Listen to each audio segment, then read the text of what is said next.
A'udzu billahi minasy syaithanir rajim. Bismillahirrahmanirrahim. Alhamdulillahi rabbil alamin.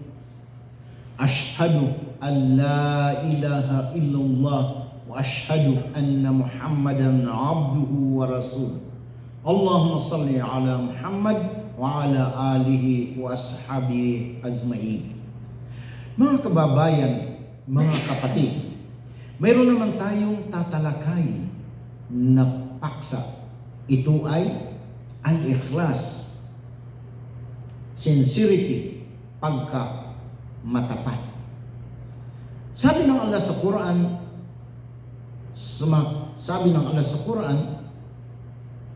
"Wama umiru illa liya'budullaha mukhlisina lahud-dina hunafa'a wa yuqimuna as-salata wa yutuz zakata wa dhalika dinun qayyimah." Chapter 98 verse 5 sa Suratul Bayyinah, ang buo na ebidensya, itong maliwanag na ebidensya o malinaw. So, sa wikang Tagalog, sinabi dito, at sila ay hindi pinag-utusan maliban lamang na kanilang sambahin si Allah at huwag mag-akibat ng katambal sa Kanya at mag-alay ng sala, takdang panalangin ng mahinusay at magkaloob ng zakat, katungkulan, kawanggawa, at ito ang tumpak o tunay na relihiyon o pananampalataya. Suratul Bayyinah, chapter 98, verse 5. Ang malinaw na katangian. Mga kababayan, mga kapatid, mayroong dalawang mga requirements o mga kinakailangan upang ang ating ibadah o pagsamba ay matatanggap. May dalawa. Una, al-ikhlas. Ikalawa, al-mutaba'ah. Yung al-ikhlas ay pagsamba yan na wala ng ibang dapat sambahin maliban sa Allah. Yan. Tapos matapat ka. Ikalawa, al-mutaba'ah. Na itong al-mutaba'ah, ito ang pamamaraan o buo na pamamaraan ng buhay ng Propeta Muhammad, sumakanya nawang kapayapaan o kaugalian, explanation yan ng Quran. Dahil ang Quran ay pangkalahatan magsalita. Dalawang uri sa Quran 3 verse 7, Quran 3 o Suratul Imran verse 7, dalawa ang uri ng mga bersikulo sa Quran. Una, ang simple lang siya, madali lang intindihin. Lahat ng mananampalataya doon sila. Ikalawa, yung mahirap intindihin, yung mga may sakit sa puso, doon sila, ipamiran nila, maggawa-gawa sila ng kanilang meaning sarili. Wala na nakaintindi dyan, maliban sa ulul bab, yung pinagkasihan ng Allah ng kaalaman. So, kaya nga ngayon, kailangan itong dalawa magkasabay, yung al-ikhlas, yung pagkamatapat, at yung al-mutaba'ah. Kung halimbawa, sa isang kahoy, yung credo, doon sa puno. Yung mga sanga-sanga niya, doon ang sharia, yung batas, mga batas, doon. Kung maputol ang sanga, wala na ba ang credo? Yung akida, andyan pa. Hindi namamatay. Ang ibig sabihin, na kung ikaw ay matapat ka sa Allah, then ang problema sa mutaba'ah, pamamaraan ng buhay, Halimbawa, ang sala mo, zuhur, 4 lang na rakaat, ay ginawa mong 5, hindi mo na nasunod ang mutaba, ang pamamaraan ng Propeta Muhammad. Sumakanya nawang kapayapaan. Sabi ng Propeta Muhammad sallallahu alaihi wasallam, "Sallu kama ra'aytumuni usalli." Magsamba kayo tulad ng inyong nakita sa pagsamba ko. Yan. So ngayon, kung ikaw naman ay sumusunod sa mutaba'a o pamamaraan ng Propeta Muhammad, peace be upon him, tapos hindi ka naman tapat, hindi ka naman ikhlas, you are not sincere, useless din ang iyong pagsala. Yung ibada mo, yung samba mo, useless din. Kailangan magsabay ang dalawa. Una, wala nang ibang concentrate mo sa Allah na lang. Siya na lang ang sinasamba mo. Tapos, sundin mo yung pamamaraan ng pagsamba ng Propeta Muhammad, peace be upon him. So, complete. Tanggap. Kaya nga, mga kababayan, mga kapatid, wag na sumunod ng hindi inutos ng Propeta Muhammad sallallahu alaihi wasallam. Kasi ang Propeta Muhammad sallallahu alaihi wasallam, hindi yan magkuman, hindi yan mag-utos sa atin kung hindi kalooban ng Diyos. Lahat ng mga propeta, hindi sila gumagawa ng kanilang sariling kalooban, kundi kalooban ng Diyos. Kalooban ng Panginoong Allah ang sinusunod nila. Hindi sila gagawa ng sarili nila. Kaya nga, ang Propeta Muhammad, peace be upon him, kailangan sundin siya dahil siya ang the last prophet. Lahat ng, sabi ng Quran, chapter 5, verse 48, lahat ng unang pinahayag ay pinagtibay ng banal na Quran. See? Lahat ng unang pinahayag ay pinagtibay ng banal na Quran. Yung Ebanghelyo ni Jesus, andiyan sa Quran. Ang Ebanghelyo ni Maria, andiyan sa Quran. Ang Ebanghelyo ni ang Torah ni Moses, andiyan sa Quran. Ang Salmo ni David, andiyan sa Quran. Ang Suhuf of Abraham and Musa, ang kanyang pulito, meaning Suhuf ni Abraham at Moses, andiyan sa Quran at iba pa. Lahat pinahayag kay Propeta Muhammad, peace be upon him, pinagtibay niya. Kaya nga, siya rin ang last prophet, siya ang masunod natin sa panahon ngayon nang wala na si Jesus. See? So ngayon, sabi ng Allah sa Quran, 61 verse 6, وَإِذْ قَالَ عِيسَى ابْنُ مَرْيَمَ, alalahanin ninyo si Jesus na anak ni Maria ay nagsabi, Ya Bani Israel, o angkan ni Israel, meaning angkan ni Propeta Hakub, Inni Rasulullah ilaykum musaddiqan lima bayna yadayya minat Torah. Ako ay sugo ni Allah para sa inyo upang pagtibayin ang Torah na nauna pa sa akin. Wa mubashiran bir rasuli yati min ba'di ismu Ahmad. At magbibigay ako sa inyo ng magandang balita na may susunod sa akin na sugo ng pangalan ay si Ahmad. Yan ang pinangalan ng kanyang mama sa kanya. Muhammad ni Abdul Muttalib. So ngayon, falamma ja'ahum bil bayyinat, pagdating niya na nagdadala ng tunay na mga palatandaan, qalu, sila'y nagsabi, hadha sihrun mubin, yan ay tunay na madikiro. Kaya nga mga kapatid, mga kababayan, si Propeta Muhammad ay in-announce o pinahayag ni propeta Jesus na susunod sa kanya.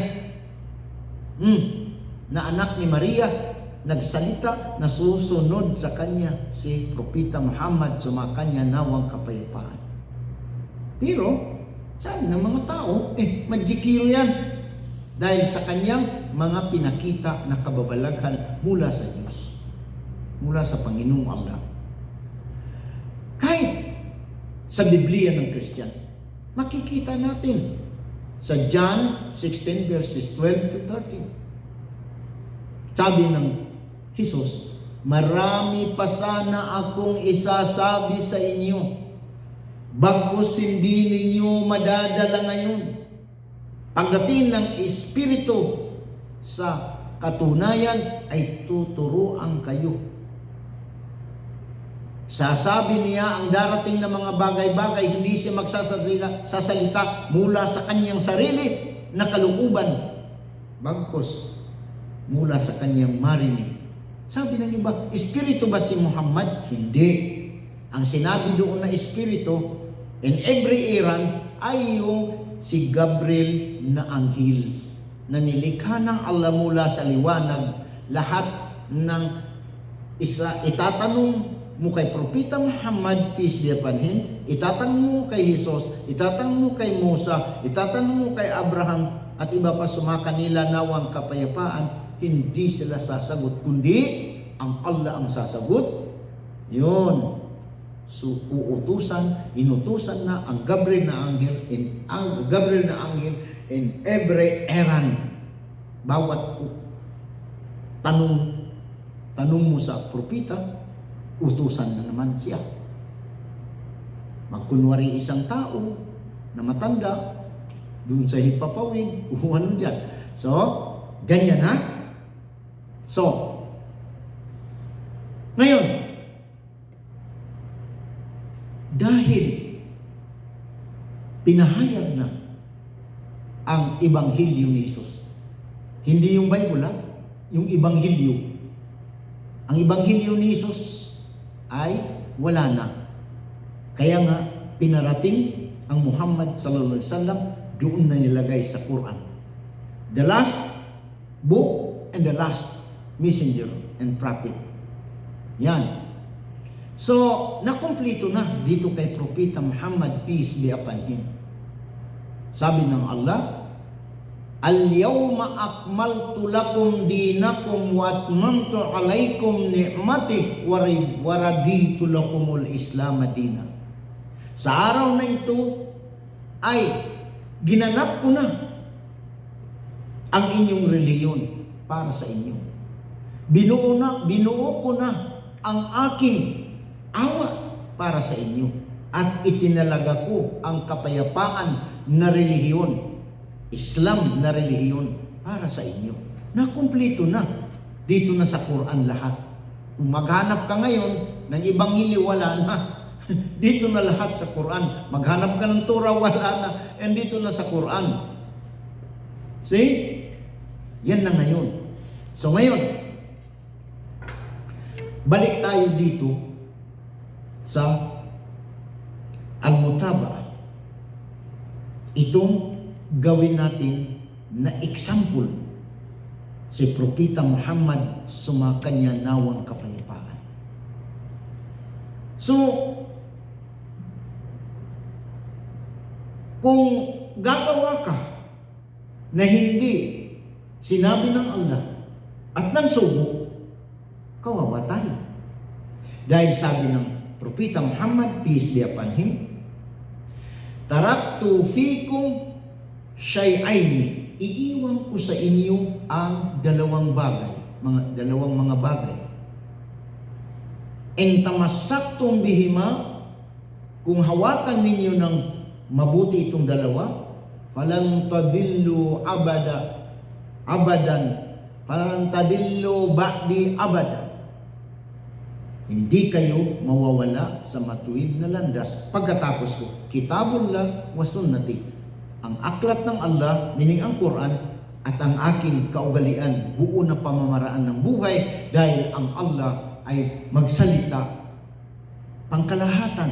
So, pinadala ang sugo bilang tularan. Kaya nga nakapagsabi ang Allah, "Lakad kana lakum fi rasulillahi uswatun hasanah." Sa katunayan, andyan sa inyo ang sugo ng Allah na pinaka mabuti na tularan. Yan ang meaning ng sugo ng Allah. Si Muhammad, sugo ng Allah sallallahu alaihi wasallam. Siya ang tularan. Lahat ng galaw niya, lahat ng kanyang buo na pamamaraan ng buhay, explanation ng banal na Quran. Ayos? Kaya nga, example yan. Yun ang gawin natin na tularan. Huwag na tayo maggawa-gawa pa ng iba. Pag ang paniniwala ng isang tao ibigay sa iyo na hindi nakasulat sa Quran at hindi nasabi ng Propeta Muhammad, peace be upon him, huwag ka nang maniwala. Kaya nandiyan sa Quran 16 verse 89, lahat ng bagay ay binanggit sa Quran. Pero general ang pagkasabi. Kaya nga mga kapatid, mga kababayan, itong ating topic ngayon o paksa na ikhlas ay napakahalaga ito sa atin. Pag hindi natin gawing tularan ang Propeta Muhammad, sumakanya nawang kapayapaan, kawawa tayo. Kung hindi rin tayo mag-ikhlas, mag-sincere, magmatapat sa ating pagsamba, useless ang ating pagsamba. Kailangan na ating hawakan ng mabuti itong dalawa, ang Quran at ang itong tinatawag na Sunnah ng Rasulullah sallallahu. Kung halimbawa ikaw ay nagsamba, sincere ka, then ang pamamaraan ng buhay ng Prophet Muhammad, peace be upon him, hindi mo sinunod, useless din. Kung sinunod mo rin ang pamamaraan ng buhay ng Prophet Muhammad pagkatapos hindi ka sincere, useless. Sabi ng Rasulullah sallallahu alaihi wasallam, "Inna Allaha la yanzuru ila suwarikum wa amwalikum, walakin yanzuru ila qulubikum wa amalikum." Sabi ng Prophet Muhammad, peace be upon him, sa katunayan, hindi titingnan ng Allah ang inyong mga mukha at inyong mga kayamanan, bagkus ang kanyang titingnan ay ang inyong mga puso, ang inyong puso at inyong gawain. Yan. Andiyan sa Quran, chapter 50 verse 16, sabi ng Allah, kami, ang ibig sabihin ng kami, ako, plural in respect. Ako, meaning kami, ako ang lumikha ng kaluluwa ng tao. Alam ko kung anong binubulong ng kanyang sarili. Dahil malayo na ang kanyang jugular vein, yung ugat dito na malaki sa liig. Ako ang pinakamalapit, sabi ng Allah. So, maliwanag. Alam ng Allah lahat. Pag magkukunwari ka, alam niya. Alam niya lahat. Hindi ka maka-escape. Alam niya na nagkukunwari ka. Alam niya yung ating puso. Alam niya. Kaya nga mga kapatid, mga kababayan, lalo na sa kabilang buhay, sinabi ng Allah sa Quran 24 verse 24, sa kabilang buhay, pasalitain ko ang inyong mga dila, inyong dalawang kamay at dalawang mga paa, laban sa inyo sa lahat ng inyong ginagawa. Yan. Ikalawa sa Quran 36 verse 65, sasarhan ko sa kabilang buhay ang inyong bibig sa araw ng paghuhukom. At pasalitain ko ang inyong dalawang mga kamay at dalawang mga paa, laban sa inyo sa lahat ng inyong ginagawa. Then sa Quran 41 verses 19 to 23, sa kabilang buhay, iipunin ko ang hindi naniniwala sa akin. Kapag naipon ko na sila, palalakarin ko patungo sa apoy. Pagdating sa apoy, pasalitain ko ang kanilang mga tainga, ang kanilang mga mata, at ang kanilang mga balat laban sa kanila sa lahat ng kanilang ginagawa. Yan. Then, yung kaluluwa natin, sabi ng Allah, magtatanong na sa mga bahagi ng ating katawan. Magsabi na, bakit kayo nagsasalita laban sa amin? Pasagutin ko sila, sabi ng Allah. Magsagot na lahat ng bahagi ng katawan. Bawat bagay ay pinasalita ng Allah. Nilikha ka noon at ngayon pinabalik ka na. Ngayon, mag-ingat ka sa iyong, sabi ng Allah, mag-ingat kayo sa inyong mga tenga, inyong mga mata, at inyong mga balat. Pasalitain ko sila laban sa inyo. Yung iniisip ninyo na hindi ko alam, sabi ng Allah, yung inyong ginagawa ay nakasisira sa tunay na nakasisira sa inyo. Wala tayong matatago sa kabilang buhay. Kaya nga pag-ingatan natin dito sa daigdig. So, paano yung kasalanan ngayon na nagawa natin? Kailangan pagsisihan natin. Huwag na nating ulitin. Sabi ng Quran 25 verse 70. Illa mang taba. Or 69 verse 70. Sabi ng 69, sa kabilang buhay, yung hindi naniniwala, dublihin ko ang parusa. Verse 70, illa mang taba, maliban sa nagsisina. Yung nagsisina, anong kondisyon? Huwag mo nang ulitin. Yan ang kondisyon. Wa'amana, at naniniwala na sa nag-isang tunay na Diyos, wag ang Trinity. Yan ha? Then, wa'amila amalang saliha, at gumawa ng mga kabutihan, meaning sumunod na sa batas ng Allah. Faulaika yubaddilullahu sayiatihim hasanat. Babaligtarin ng Allah lahat ng inyong mga kasalanan, gagawin niyang mabuti. Makanallahu ghafurur rahima, dahil lang Allah ay palaging mapatawarin at maawain. Kaya nga, nang hindi pa tayo namamatay, habang hindi pa tayo namamatay, pagsisihan na natin, bumalik na tayo sa Islam, sa relihiyon ng mga propeta. See? Sabi ng Allah subhanahu wa ta'ala sa Quran 42 verse 13, Shara'a lakum minad dini ma wassa bihi Nuha walladhi awhayna ilayk wa ma wassayna bihi Ibrahim wa Musa wa Isa an aqimud dina wa la tatafarraqu fi. Pareho na relihiyon ang pinahayag ko sa iyo, meaning Muhammad sallallahu alaihi wasallam. Yun din ang pinahayag ko kay Propeta Noah, Propeta Abraham, Propeta Moises, Propeta Jesus. Ipatindig ang relihiyon na kapayapaan, meaning Islam, at huwag ninyo gawing sikta. Yan. Wa may yabtagi ghayral islami dinang falayuqbala minhu wa huwa fil akhirati minal khasirin. Sabi ng Quran 3 verse 85. At kung sino pa man ang maghahangad ng ibang relihiyon ay hindi tatanggapin sa kanya. Kung sino pa man ang maghahangad ng ibang relihiyon maliban sa kapayapaan, maliban sa Islam, ay hindi tatanggapin sa kanya. At sa kabilang buhay, kasama siya ng mga talunan. Okay, dito naman tayo kay Jesus. Dahil ang aking da'wah comparative. Anong sabi ni Jesus sa inyong Biblia? Ilan ang religion ng Christian? Christian World Encyclopedia.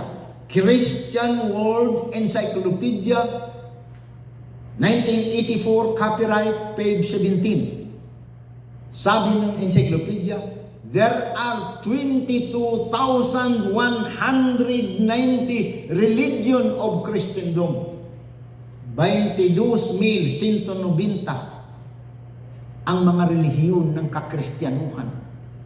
Ni isa, walang sinabi ni Jesus na yun ang iniiwan niya sa inyong Biblia. Sa Biblia ng mga Christian. Sa John 14:27, sabi ni Jesus, kapayapaan ang iniiwan ko sa inyo. Ang aking kapayapaan, meaning ang Islam, ang kapayapaan ang iniiwan ko sa inyo. Islam religion, Islam ang iniiwan ko sa inyo.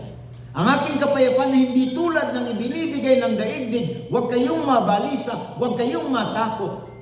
Yun ang sinabi ni Jesus. Kung explain pa natin, kapayapaan, Islam ang iniiwan, yung Islam religion. Ang aking kapayapaan na hindi tulad ng ibinibigay ng daigdig, yung man-made religions. Huwag kayong mabalisa, huwag kayong matakot. Meaning, huwag kayong mabalisa, huwag kayong matakot. Sa pagyakap sa Islam. Kaya nga, yakap na kayo. Kasi tanggapin, sinabi na tanggapin, ang relihiyon ng mga propeta ay Islam, kapayapaan. Mag-sincere na tayo, mag-ikhlas na tayo, tanggapin na natin ang tauhid. Sabi ni Jesus sa inyong Biblia, Biblia ng Christian. Sabi niya,